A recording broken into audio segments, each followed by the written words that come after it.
Have you ever wondered why, no matter how hard you try, you can't seem to improve your finances? Could there be things you're doing without realizing that are stopping you from becoming more financially successful?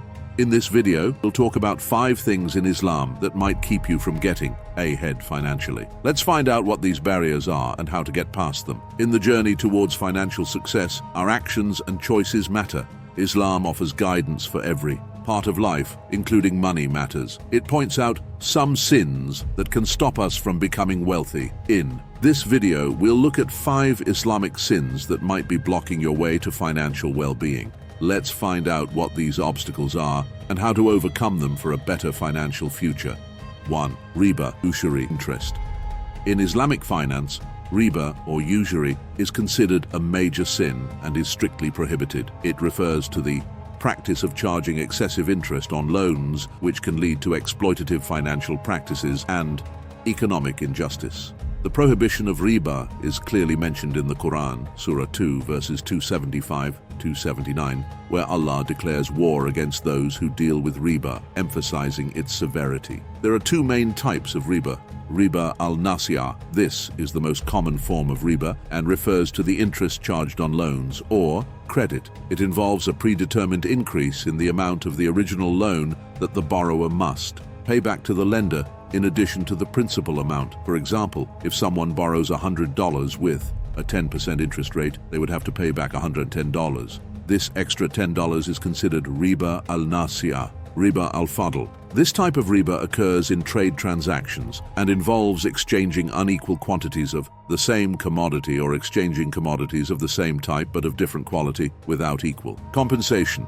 For example, trading 1 kilogram of high-quality wheat for 2 kilograms of lower quality wheat would be considered riba al-Fadl. Financial impact of engaging in riba is significant. It can lead to a cycle of debt where borrowers are trapped in a never-ending loop of interest payments, making it difficult for them to escape poverty or achieve financial stability.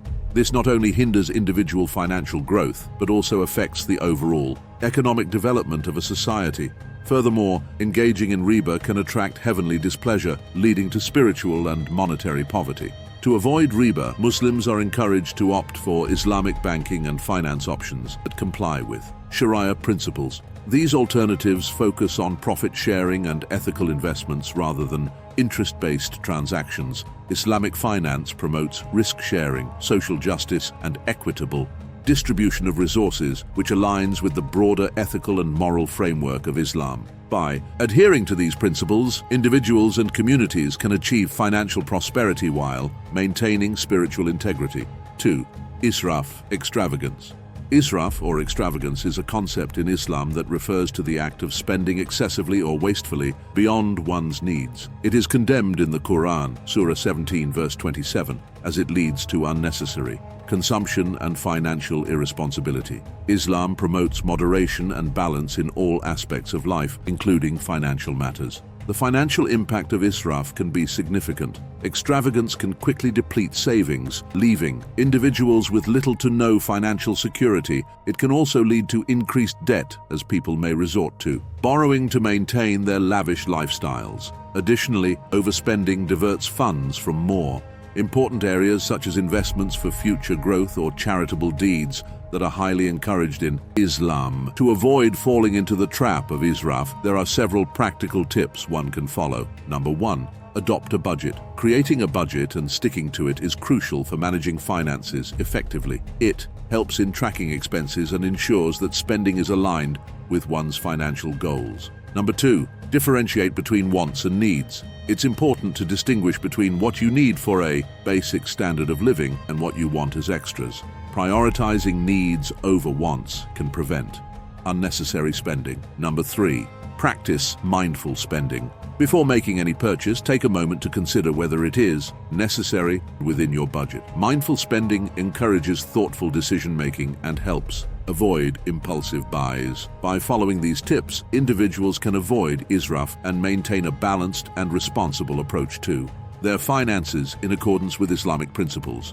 Number 4. Tazia, hoarding wealth. Tazia, in the context of Islamic finance, refers to the act of hoarding wealth and not spending it in the way of Allah. This behavior is discouraged in Islam, as highlighted in the Qur'an, Surah 9, verses 34-35, where it is mentioned that those who hoard gold and silver and do not spend it in Allah's way will face a painful punishment. The concept of Tazia is closely related to the principle of zakat, which is a form of obligatory almsgiving in Islam aimed at redistributing wealth and reducing inequality. The financial impact of hoarding wealth is multifaceted. On a personal level, hoarding can lead to stagnation of wealth, as money that is not invested or spent does not grow or generate additional income. On a communal level, it deprives the community of economic circulation, which is essential for the overall prosperity and development of society. Furthermore, hoarding wealth can result in missed opportunities for growth and blessings, as Islam encourages the use of wealth for charitable deeds and investments that benefit society. To adopt a balanced approach, Muslims are encouraged to: Number 1. Invest in ventures that benefit society. By investing in businesses or projects that have a positive impact on the community, individuals can ensure that their wealth contributes to the common good. Number 2. Pay zakat regularly. Zakat is one of the 5 pillars of Islam and is obligatory for all eligible Muslims. Involves giving a fixed percentage of one's wealth to the needy, which helps in wealth redistribution and poverty alleviation. Number 3. Ensure wealth circulation. It is important to keep wealth circulating within the economy by spending on necessities, investing in productive ventures, and supporting charitable causes. By following these guidelines, Muslims can avoid the pitfalls of Tazia and ensure that their wealth is utilized in a manner that aligns with Islamic principles, promoting both personal and communal prosperity. Number 4. Gharar, uncertainty or deception in transactions. Gharar is a term in Islamic finance that refers to uncertainty, risk, or deception in business transactions. It is prohibited in Islam, as evidenced by various hadiths, including those in Sahih Muslim, to ensure fairness and transparency in all financial dealings. The prohibition of gharar is based on the principle that both parties in a transaction should have clear and accurate information to make informed decisions, thereby preventing exploitation and ensuring ethical conduct. The financial impact of engaging in transactions with gharar can be significant. It can lead to disputes and conflicts between parties when the terms of the deal are not clear or when unexpected outcomes arise. This, in turn, can result in financial losses, as parties may not receive what they anticipated or may incur additional costs. Moreover, gharar can erode trust in business relationships, making it difficult to conduct future transactions and potentially harming one's reputation in the business community. To avoid the pitfalls of gharar, several safe practices are recommended. Number 1. Ensure clarity and honesty in all transactions. Parties should be transparent about the terms and conditions of the deal, and all relevant information should be disclosed to avoid misunderstandings. Number 2. Avoid speculative investments. Investments that are highly uncertain or speculative in nature, where the outcome is largely dependent on chance, should be avoided, as they are considered to embody gharar. Number 3. Seek contracts that are transparent and fair. Contracts should be clear, concise, and fair to all parties involved. They should outline the rights and obligations of each party and include provisions for resolving any disputes that may arise. By adhering to these safe practices, individuals and businesses can conduct their financial transactions in a manner that is in line with Islamic principles, promoting fairness, transparency, and ethical behavior in the financial market. Number 4. Decor, monopolizing essential goods. Decor is a concept in Islamic economics that refers to the act of hoarding essential goods with the intention of creating artificial scarcity in order to inflate prices and maximize profits. This practice is forbidden in Islam, as it is considered exploitative and detrimental to society. The prohibition of decor is based on various hadiths, including those in Sahih Bukhari, which emphasize the importance of fairness and justice in trade and commerce. The financial impact of decor can be severe, particularly on vulnerable populations. By hoarding, Essential goods, such as food or medical supplies, and artificially inflating prices, hoarders can cause significant harm to consumers, especially those with limited financial resources.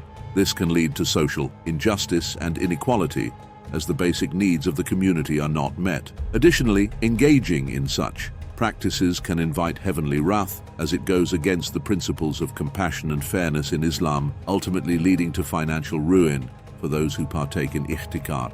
To promote ethical business practices, individuals and businesses should focus on the following. Number 1. Ensure the availability of essential goods at fair prices. This involves maintaining a balance between supply and demand without resorting to hoarding or price manipulation. Number 2. Contribute to the well-being of the community. Businesses should consider the broader impact of their actions on society and strive to contribute positively to the community's welfare. Number 3.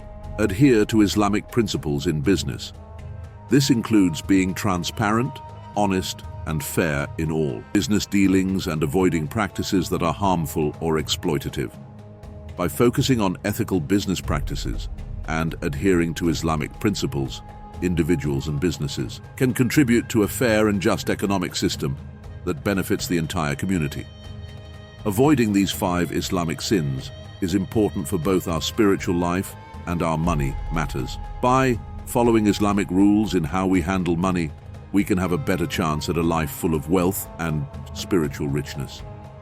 Let's try to stay away from these mistakes and work towards a life that is balanced, moral, and financially successful.